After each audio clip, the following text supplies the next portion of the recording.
Adam Dunigan is a 2026 Democratic congressional candidate in Northern Virginia, Virginia's 8th district. He's a former Marine combat veteran who deployed to Afghanistan, later earned a bachelor's degree in social psychology and a master's in international relations from Harvard.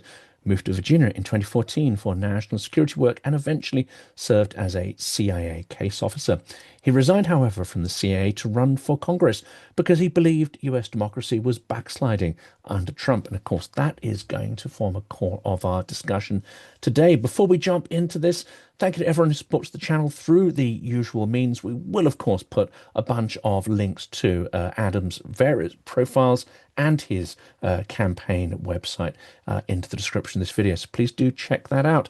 Adam, I'm delighted to welcome you. Thank you, sir. I'm happy to be here. Hopefully that intro didn't mangle your bio too much. Everything was more or less correct. No, when you stack everything up against each other, I start sounding like a real serious person, so I appreciate it. Well, this is why you're here. You are a serious person, and this is exactly, it seems to me, the kind of points of view that we need right now. You don't mince your words. You talk about the US being in a full authoritarian slide. That comes with it, I guess, a certain response. Because if this just is bad politics, then politics solves the problem. But if it is authoritarianism, surely it requires something next level, as it were, to push back. Yeah, it's hard to put into words like the severity that I think we face right now. I'm serving overseas, both in the Marine Corps and CIA. I've seen that playbook overseas and how it's done with media capture and social engineering. We have seen this go down in democracies in the past before, and all of the signs, I believe, are there, and people don't seem to be paying attention. So the solution is to take back control of our politics. So it does start there, but the phenomenon that we're watching happen right now is definitely what I would say, a slide towards authoritarianism unequivocally. There's no panacea for this. There's no easy one fix, but I do think a lot of the groundwork was set for what we're seeing in the U.S. right now, just by lack of attention, an apathy towards politics, and a ceding of our political future to financial interests. And now with this current administration, a certain sense of egotism and imperial ambition that we should have seen coming a long time ago. A lot of people did. The alarm bells were going off, but because of the distaste or the disaffect that people have been feeling with politics for a long time, this is the outgrowth of that. Well, this follows on, I think, very nicely from a conversation I had recently with John Cypher, and I've talked about these themes with James Bruno and others previously, and that is that, it's easy to say, hey, Russia did it. And of course, that was the theme that coalesced many people against Trump in the first term. This is Russian style state capture. This is Russia doing this, that, and the other. That, however, maybe is not quite so helpful at this point. I'd love your point of view on there, especially given your intelligence background. It seemed to me for a long time, and viewers of the channel will know, that Russia has a toolkit. Russia has a set of, let's say, you don't have to deploy all of them. And in fact, if we look at Hungary and Orban, if we look at Serbia, if we look at Georgia and Georgia Dream, they don't use everything in the toolkit. They use what they have to in order to gerrymander and then eventually deconstruct their own system of governance. And like you, the alarm bells really started ringing for me in Trump's first term, but even more so in the second term, because it seems that there was an orchestrated use of many, many of these tools in the toolkit. Is that something that really struck you? That yes, Russia might have perfected or honed these, it may have even exported these, but ultimately these tools are there for domestic malign actors to use. It's not always Russia deploying the tools, even if they maybe generated or perfected or tested these tools. Yeah, yes. It's funny that you mentioned the toolbook, the toolkit that Russia has, because yeah, this is a well-known thing. It's been documented. It's out there in open source intelligence, the kind of passive manipulation that foreign intel services use to achieve their foreign policy goals in other countries. And right now, we're talking specifically about the Russians with regard to our foreign policy, and that's one specific aspect of it. But we can look at other examples, like you mentioned. Serbia is a great example, right? With the influence, not just from the social side, but through the Russian Orthodox Church and the some of the affinity groups, like the Russian Vukovi that were going through, the motorcycle groups out there, like putting pressure. This has all been done before. Here in the US, we feel farther away geographically, but it turns out that all you really need to do to tip the cow over on this is give a little bit of financial incentive or open up that toolkit for actors within minority factions within the Republican Party or anybody else online to take the ball and run with it. We actually have seen that a little bit with I mean not even a little, a lot with Tenet Media, right? This is an obvious example of them co-opting already extant systems and media influencers, giving them talking points and a little bit of financial incentive, and having Americans, red-blooded Americans that think they're doing patriotic work, wash their hands of it, saying like, oh well, we had no idea where this money was coming from. That sort of like intellectual lack of curiosity on the part of the people creating the content that affect the social sphere here in the US, that is trivially easy for foreign intelligence to jack into. And Russia happens to be doing it quite well. But that isn't to say that, we're not vulnerable in the same way to other foreign intelligence too. So yeah, the toolkit is available to them. And once handed off to the people that are interested in achieving their own political goals here, if the Russians or anybody else can co-opt that, they will. And that is the real scary thing that we've seen play out as Trump's second term has come into full focus right now. And the mechanic behind it, and again, viewers of this channel will have heard me talk about this for several years now. The imperial mechanic of the Russian Empire is divide and conquer. You weaken your enemy before you seek to attack them. You hollow out their political system. You support one side against the other. And then when they're weakened enough, you flip and you support somebody else against them. This suggests to me that before Russia sought to manipulate the US and twist its foreign policy towards its own ends, it would have had to hollow out and destroy, in some ways, or zombify the Republican Party. Do you see that mechanic sort of playing out? And when did this really begin?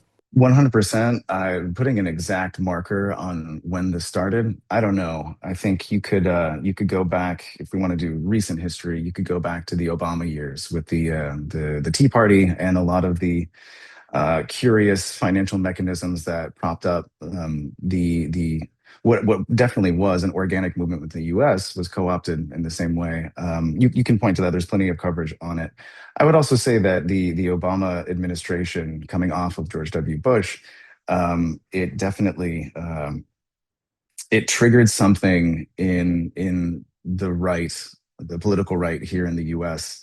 That was dark and ugly and probably race-based in a lot of cases, but also just fear of big government expansionism and coming off of what was already at that point several years of forever wars perpetrated by the George W. Bush administrations. And I think it's easy for those systems and those actors, shrewd actors within the intelligence space, to tap into an anxiety that's being felt and channel it in a direction that isn't actually constructive for dealing with that anxiety. That's what they did back then. And with the advent of online direct to consumer media through social media or these 24-hour news networks, the audience capture was right for the taking. And unfortunately, they were very good at capitalizing on that back then. And then once you have that audience captured, once you've created a sense of identity and inclusion within these groups that are aimed at what I think the objective observer would say, like the opposite of what the U.S. interest would be, disabusing them of the notions that have been given to them through those mechanisms becomes almost impossible. And before we head into I think, a really interesting example, which is Ukraine, which has fought back against this very process of state capture, and then we'll go on to what your solution would be to sort of roll that back. It also seems that what's happening at the moment also has an incredible coincidence with, or one could say maybe it's an enabling factor, which means we wouldn't be in this place if we weren't at this inflection point in history, and that is the extraordinary rise of these tech platforms, and with Mhm. it a new class of oligarchs, ones who are maybe divorced from traditional party allegiances, traditional class allegiances, and points of culture and cultural references, which has given rise to the impression that either they are politically impotent and will go along with anything. One thinks of Zuckerberg in particular there being a particularly pathetic example, or they latch on to what's been described as a tech fascist, a sort of neo-fascism that's sort of slightly sci-fi. As I say, it's more built around what they seem to loathe rather than any positivity. And this is kind of ironic, thinking of 1930s fascism as having some form of positivity. Well, it had some sense of modernity along with all the darkness. This seems to be just sort of darkness and loathing. So do you see this as coincidence, or do you see this inflection point as being enabled by the tech revolution and the sort of, as I say, political impotence slash tech fascism that seems to be accompanying it?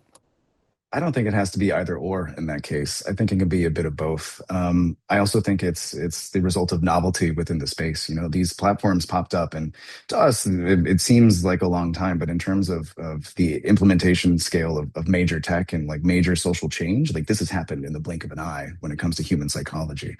So when these platforms explode, like the Elon Musks of the world, who we saw, I ping that as an example because you had one of these, I would say, unrestrained billionaires, unrestrained by morality or even common sense half the time, explicitly say, I am purchasing and going to implement changes to a major platform that humans use to interact with each other for the specific benefit of one political party. And the memeing, the 4chan wave that came behind that, the way that this was swept in, it's the result of an unrefined or uncomplicated mind applying itself very basically to a system that they want to see their outcomes spring out of, without regard for how that actually affects the moral character of their country, of their group, of the people around them. It is sort of a mercenary mindset that's popped up in these tech billionaires, and there is no incentive for them to stop. If they have this mercenary mindset that's based on profit, and they have this mindset or they have a vulnerability where they want group validation from whichever group, there is nothing in terms of regulation or oversight from the U.S. government to provide a disincentive against those things that are motivating them to harm the social sphere, I would say. Now, that said, this is why, like, as part of my campaign, and I'm not going to make this all political about my campaign, but this is why I'm so tech forward on regulation of AI, which doesn't mean making the space harder to use. It doesn't mean disincentivizing innovation within that space, but it does require, I think we require, like globally as a community right now, an acknowledgement of who is building these technologies and implementing them in ways that are constructive for global society, healthy for social growth and cohesion. I think Anthropic is a great example of this, where they refuse to continue licensing new products to the Department of War now here in the U.S. because they saw that the products that they were building were being employed in ways militarily that they disagreed with. I think that kind of behavior should be encouraged by whatever comes after the Trump era. If we were to take back power in our legislature, if we were to take back the presidency in 2028, identifying those companies that can operate ethically within the space should be job number one, and implementing common sense regulation against these sort of runaway tech phenomenon that we've seen have such a disastrous effect in our society. And there is a period, I believe, in American history where some analogous examples can be found, and that's the robber baron era. And eventually, Mm. they were tamed, the untrammeled wealth and the extraordinary hubris that went along with that. That was tamed in some ways, civilized, and they were pushed to, let's say, cleanse their wealth through philanthropy and so on, but also limits were placed on how that could influence or even pervert, let's say, the legislative system and democracy. Do you take any lessons from that era? And how would you seek to tame oligarchic influence, not just in the political process, but actually in terms of media ownership as well, because this seems another key feature of the authoritarian slide that Trump is now partway through, and that is malign oligarchic control of all media entities. Absolutely. So I have a two-pronged approach for that, and you're right. The robber baron unchecked wealth influence on politics aspect of it. This is the passage of Citizens United in the U.S. And for anybody who's not intimately familiar, Citizens United essentially removed the guardrails on how big money could be introduced into politics and how that could affect or support given candidates. What that means essentially is anybody with the resources behind them to do it can overpower any given political race or issue campaign with those resources that they've gotten at the benefit of the politicians who pass the legislation that supports them most. So what you get is a self-reinforcing system where unchecked money is coming in and no accountability to that money is given to the people, and there are no guardrails like there were imposed after the robber baron era in the U.S. So I would say Citizens United was a backslide in terms of where we were going as a country as a result of those the legislation passed back then. Now, my other prong of that, so that's one, essentially repealing Citizens United and getting dark money and big money just out of politics. I just want to remove it. There's a lot of smart mechanisms that we can use to do that. The other part of this, though, has to be a moral center within the people we send into our legislature in the first place. In the absence of regulation, in the absence of requirements on legislators to adhere to a certain ethical code when it comes to finance and how we raise money and how that money is employed in political campaigns and throughout people's tenure in office, you have to be sending elected officials to Washington that already will hold themselves accountable to a certain ethical and moral standard when it comes to campaign and finance while in office. And that's what I think I have to offer as part of my campaign. Again, I'm not going to make this a huge campaigning platform here, but I will say I'm making a promise to my district where I'm running that once I get into office, I will hold myself to a very strict standard of financial ethics rules, and specifically, any income that I'm making while I'm in office, past my salary, I got to pay my mortgage, but any income while made in office, we don't punish success, but it shouldn't come at the expense of your district. So 50% of anything I'm making while in office automatically goes back to systems in my district for childcare and veterans and that kind of thing, as a show of contrition, like to build trust back between voters and legislators in the U.S. Without those two approaches, without trying to find like upstanding moral character when it comes to finance, and without financial regulation once people like me get into office, we are going to continue to see this backslide, and that's what I'm most interested in stopping. And does this extend to transparency of income, transparency of campaign finance, transparency of, who's on what board, etc., why they might be voting in a certain pattern? Because at the moment there are many ways, and I think there's a few more checks in our system, but even then, candidates like Nigel Farage show that if you really want to sort of, drive a coach and horses through this stuff, you can, and you can get away with it if you're one of these populist figures. And in Ukraine, one of the ways they've been able to at least start to tackle this is through digitizing the way citizens interact with their government, taking it out of the hands of, let's say, sort of officials behind a desk or whatever. I'm not saying there's widespread corruption, but it just takes some of the capriciousness out of it. You also have processes of more transparency around, let's say, defense procurement and other public sector procurement.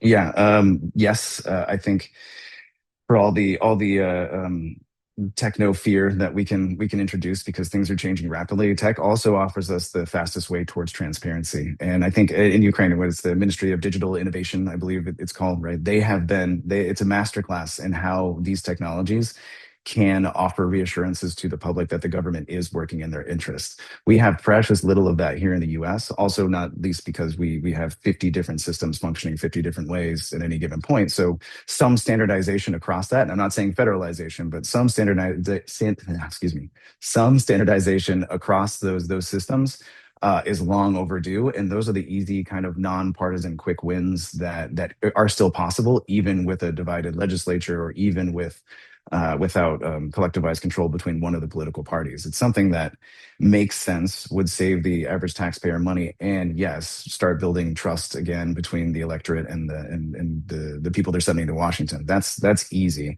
And when that comes to campaign finance, as those systems that have been implemented in Ukraine, I think it would be stupid of us not to replicate the successes that have already been achieved in Europe broadly. The EU also has some good examples, but we should have a long time ago committed more to Ukraine and realized that a lot of the successes that have been implemented in Ukraine governance in general during the time of war are the result of resources that we put into that country specifically to achieve these kinds of objectives. So if we can do it there, if they can do it there, why can't we do it here? That kind of frustration is exactly what put me in politics. It's one of the ironies, isn't it, of the post-war era that we imposed systems that technically function a little better on Japan and Germany, and neglected to import them and transform our own systems. I say that as Britain made, I think, the same error in some ways. Yes, we've had some A few incremental times, if I'm reform, not but mistaken. Yeah. yeah, absolutely. And we could have learnt from some of the stuff we put there as well. Still on Ukraine, because we're gonna turn a minute to the Middle East and the policies there. Um, Ukraine had this process of state capture. Under Yanukovych, contracts have been given to family members and cronies. If you weren't kowtowing to the regime, people were increasingly seeing themselves cut out of commercial and civic life, being punished. Their businesses were starting to be taken away. So there is this, of course, narrative that 2014 was a CIA coup, blah, blah, blah. Victoria Nuland and her miraculous cookies managed to pull off one of the biggest political transformations in history. I mean, wouldn't it be fantastic if the CIA actually had that power? Alas, I don't think that's the way it works. What we had, however, was people looking at this and saying, hey, if this goes further, they've hollowed out our military. Even the defense minister had a Russian passport, for goodness sake. They're hollowing out our intelligence services. They're hollowing out the whole country. If something isn't done, it's going to slide and slide. And this is what I find, I think history will show that this is remarkable, that people risked everything, not just their lives, but they risked their businesses, their status, even their ability to stay in the country. They risked everything to essentially have a revolution, to say enough is enough. We need transparency, we need dignity, we need at least to start on reform and have some control over that. It seems that, however, we look at it and go, oh, yeah, well, Ukraine, great. Yeah, they did that. It's very difficult to transpose that into richer societies where people have more to lose. The same processes of state capture are unfolding, and yet we don't look at that and see those historic processes as necessarily relevant to us. I mean, it's convenient that people don't see it. I think more and more people are waking up to it. With the developments on the Iran war just a couple days ago, last night, we'll see. But I do think that uh, one thing that holds the U.S. back from being more forward thinking, or feeling more existential panic about the change in character that we're experiencing as a country is, yeah, comfort. Honestly, it's apathy, and that's what a lot of actors within this space that want very specific things politically, sociopolitically from the US, that's what they depend on. And it's harder to keep people apathetic when their standard of, or their quality of life and standard of living is declining over time. And we are starting to see that now in a very short time, under Trump's second administration. So I do think like a lot of those, a lot more potential for dramatic social change does start cropping up as this moves forward, which might explain some of the more hesitant tone that's being taken by the administration now in the wake of the war with Iran. With Ukraine specifically, I mean, the U.S. we can talk about the build up to Ukraine and the ignoring of the intelligence services and all of those signs being there. The domestic intelligence services of the U.S., FBI, et cetera, they have reported the same thing, but we're even starting on that side to slide more back to the Russian model, where people are briefing up to the executive branch, to Trump himself, what he wants to hear at any given time. It's the Putin model. But you're right. I think one of the reasons that we don't see more consternation or like ambition for social change here in the U.S. is that apathy gap. And I don't know exactly how to fix that here. I think it is wider than people think. But I am hoping through a candidacy like mine and other leaders like me with the kind of serious professional background that are pushing for a more progressive social agenda to actually give people back some dignity and quality of life. If we can give them something to be proud of, hopefully we can skip that dramatic need for another American revolution. I would prefer that at this point, and that's what I'm working for. Let's turn to foreign policy because I think what's surprising here is, and surprising to me, including with many pro-Ukraine Republicans of my acquaintance, they bring up this subject when I ask, why Trump, why this process? And they're like, well, you have to understand the context. The context is, and you've mentioned this already, the forever wars, the neocons, the desire to sort of take America's wealth and potential and tip it into munitions. As was warned, I think, after the Second World War, the rise of the military-industrial complex. It was predicted that at some point, it would become how would you say it? It would become vast and all-consuming and bureaucratic in the way that we're now seeing, without the ability to be agile and change. All this is kind of coming about, and then we have the Iran war, and I find it extraordinary that the thing that brought Trump to power, essentially the core grievance. He is making that mistake, but he's making that same mistake on steroids, as it were. Yeah, I am growing in suspicion that the allegation made on some parts of commentary, both the media and online, that there is no strategy, that it is just like complete id driving American foreign policy right now. It seems to be bearing out. However, that said, I also notice as a former intelligence professional that basically every single thing that this administration does, at least in the short term, we can talk about long term, viability or whatever, at least in the short term, does seem to benefit or at least not harm the interests of Vladimir Putin and the Kremlin. It is hard to ignore that. I'm glad you And brought that up. Yes, because one could make the allegation, yeah, sorry. One could make the allegation that that if one wanted to refute this argument, one could say, well, but like Tehran and Moscow, they were lockstep, they're working together. Yeah, that may be true, but there is a certain point at which we are giving free information on battle tactics and weaponry away, and we are draining the US's ability to be a stalwart defender of democracy, both in Europe and then in the Chinese theater as well. If we're looking at the grand strategy of all this, Russia is sitting pleasantly on the sidelines and selling munitions to whoever will buy them. This seems to benefit them quite a lot, and their interests are not actively harmed in the process. It is hard for me to not see the pattern with this and everything else. So Trump's hesitance and disrespect, honestly, towards the Ukrainians is a perfect example of this well as well. I would say that if you're asking for like what the character or future of American foreign policy is under the Trump administration, I would make the prediction that as we go forward, that same character of passively benefiting or at least like avoiding harm to Russian interests will probably hold true. And, some Republicans or even MAGA adjacent will cite various instances where Trump has done things or said things that are not necessarily in the benefit of Russia. And there are other instances where he hasn't gone full throttle on these.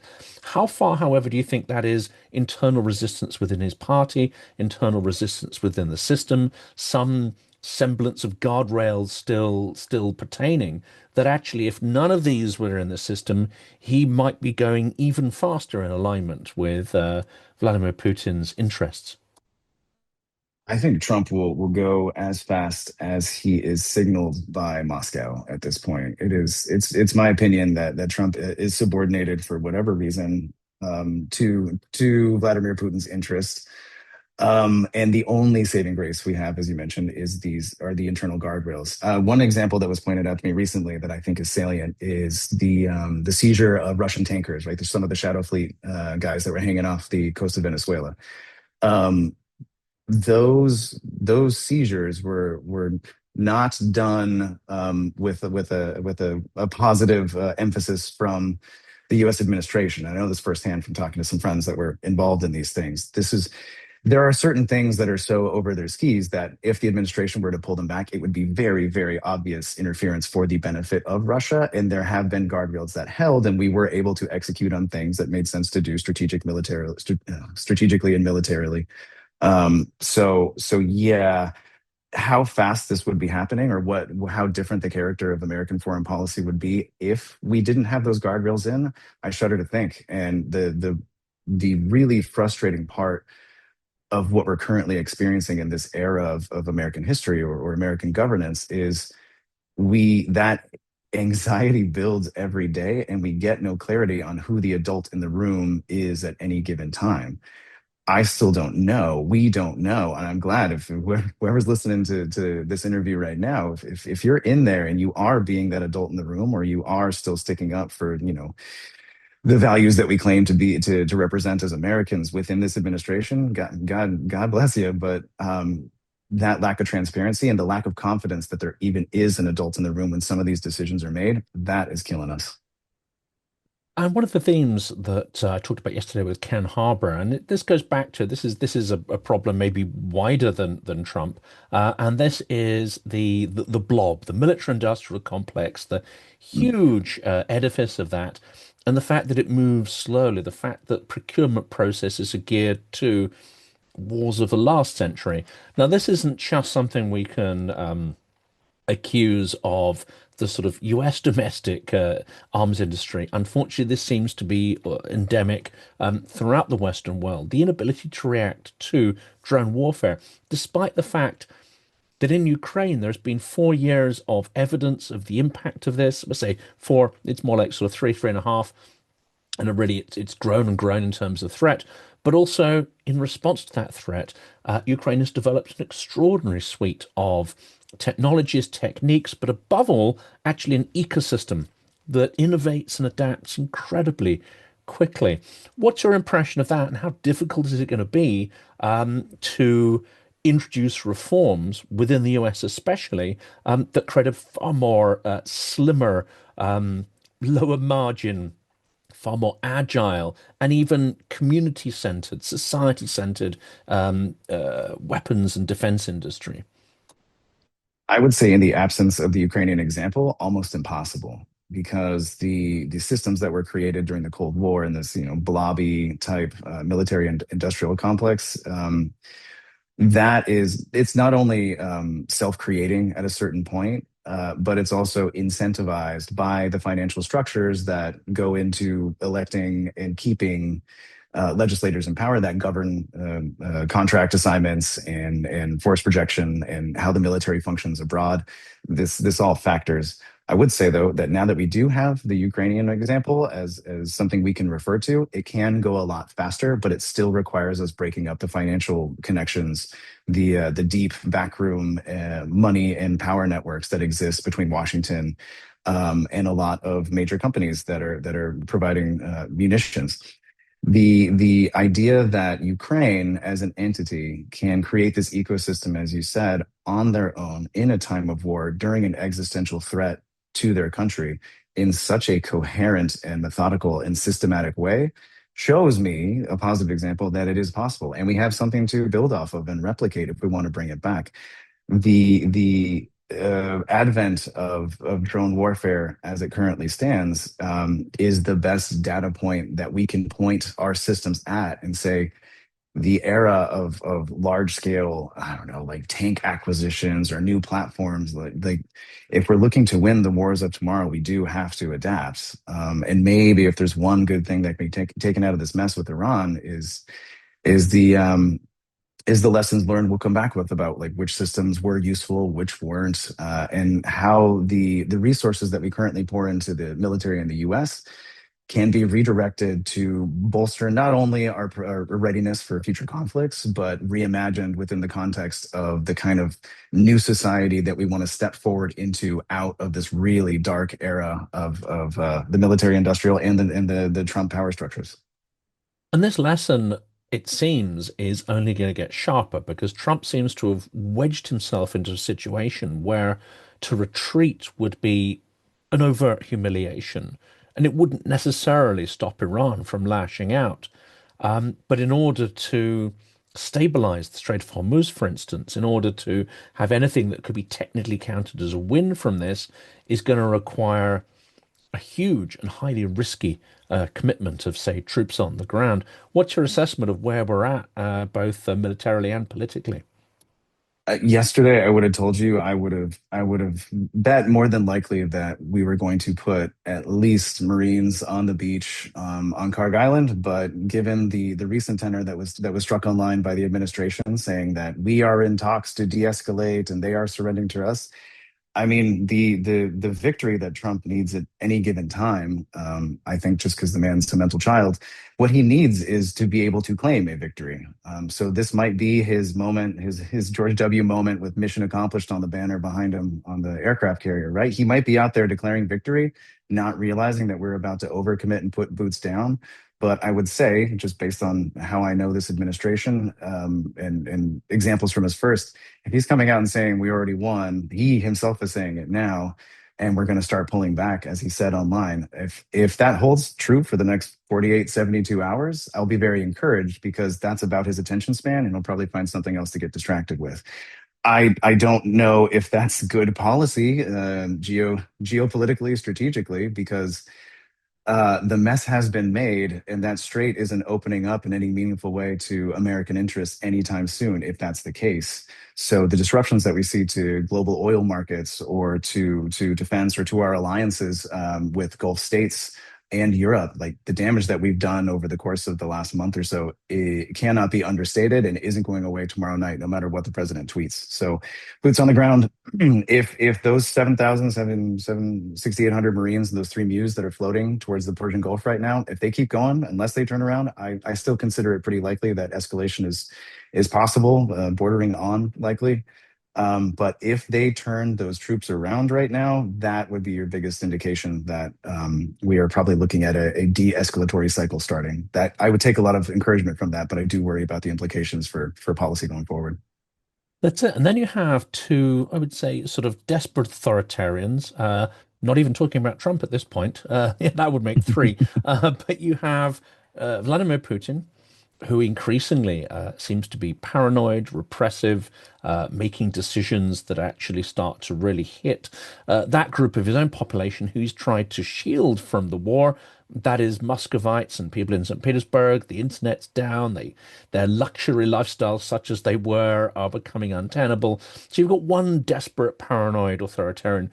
The Iranian regime likely, rather than putting in place a democratic regime or at least fermenting change there, it looks like the result of this war is going to be a more theocratic, a more conservative regime, and a regime that actually has less to lose, but also a sense that they've got more leverage than they had, far more leverage than they had before the war. That suggests to me that Trump may say it's over, but actually, what we have are two situations with authoritarian regimes who are likely to escalate into their weakening positions. They're likely to push harder and more aggressively rather than just let the collapse overtake them. Unfortunately, if Trump declares victory and then runs away, that seems to me a real green light for both of those to become even more toxic and project outwards in a far more aggressive fashion. Concur 100%. It's the inverse, it's the nightmare scenario inverse of what we saw in Ukraine, right? Ukraine, against all odds, was able to extend a 3-day special military operation into, 4-year long war that has made them was set them up essentially to be like the new economic center of Europe once the fighting stops. I don't think anybody's under the illusion that the Ukrainian state is going to be subsumed by Russia anymore. It's just true. So they beat the barbarians at the door, and now they are positioned well within Europe to not only survive but thrive within a new European order that the U.S. through our short-sighted policy with alliances is even less a part of.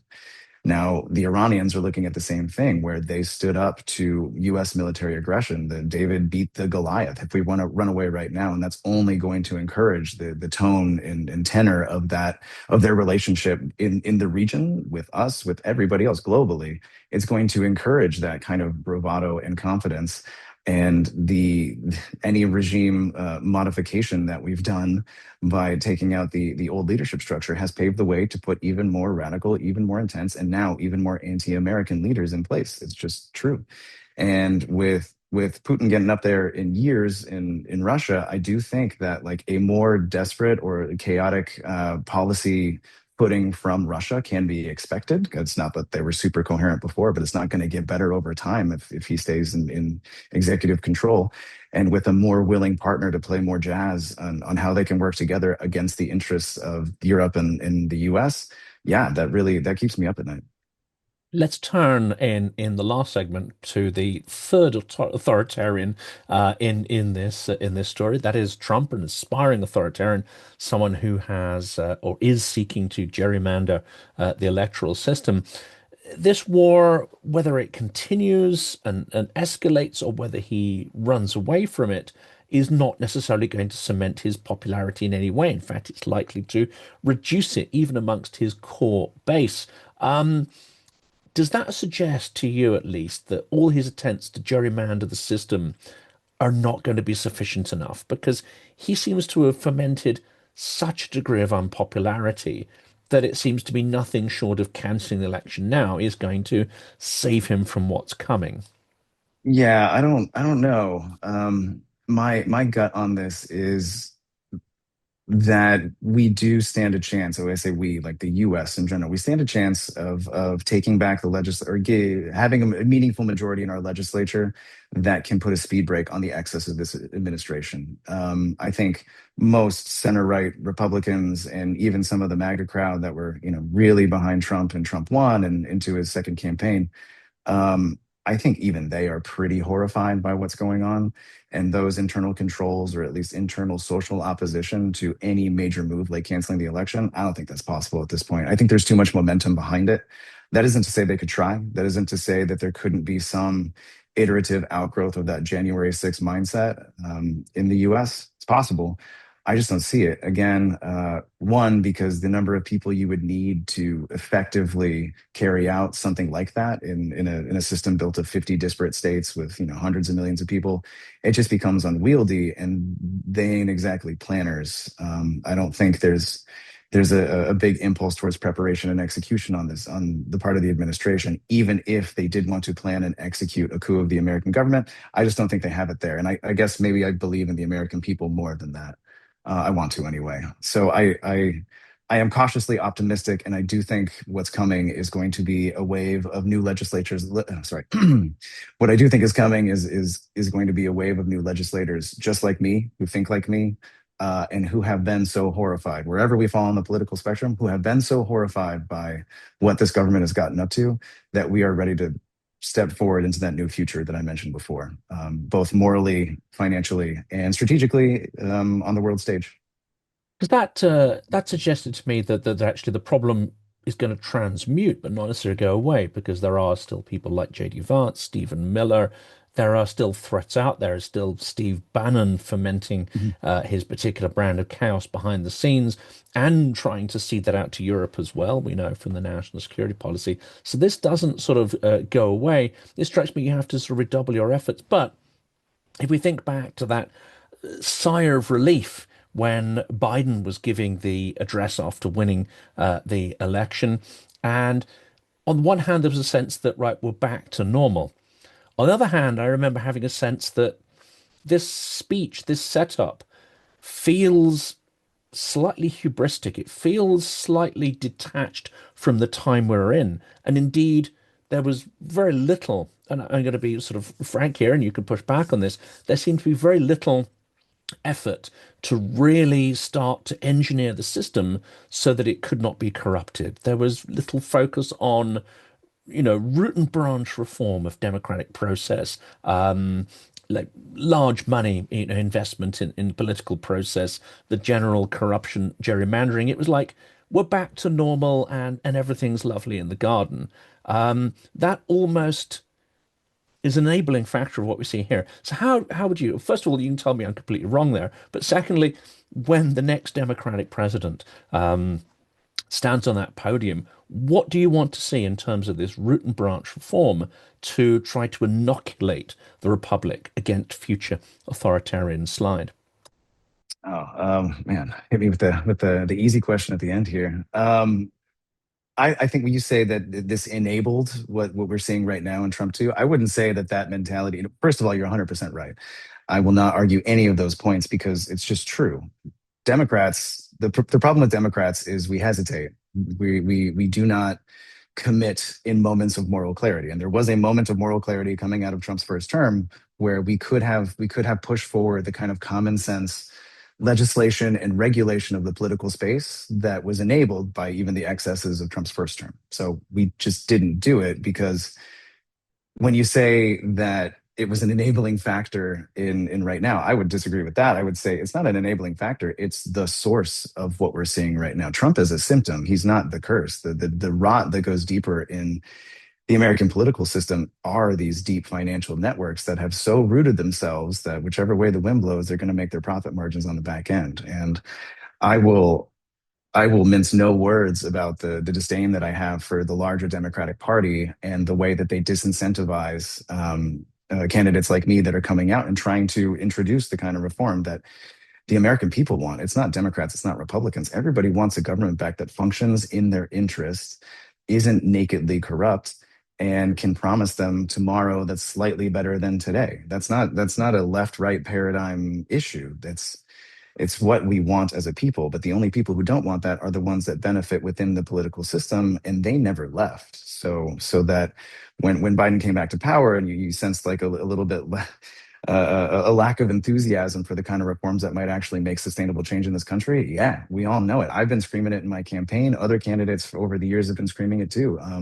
We all know this. It's just nobody's willing to actually do anything about it when they get in because of the corrupting factor. And I don't mean corruption in the legal sense, but the corrupting factor of wealth and political aspiration. I think going back to what I said earlier in this chat, what you need are legislators that come in with a clean bill of health ethically and morally.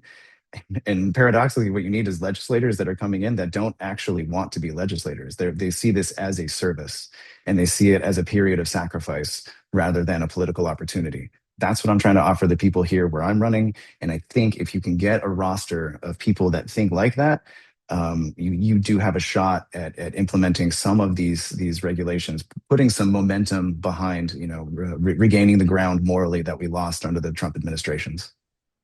This is something I can't wait to see. I think this is a very exciting platform. I hope very much that there are not impediments put in your way and in other people who are campaigning for similar reform.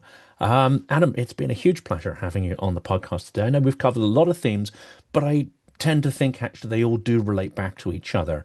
And authoritarian foreign policy bleeding into domestic policy, the need for vigorous democratic reform, not just in the US, but in Europe and the UK as well, is long overdue. Thank you so much for coming on. Absolutely. Thank you for having me. Hearts go out to everybody out overseas, the Ukrainians too. Slava Ukraini. Aram Slava.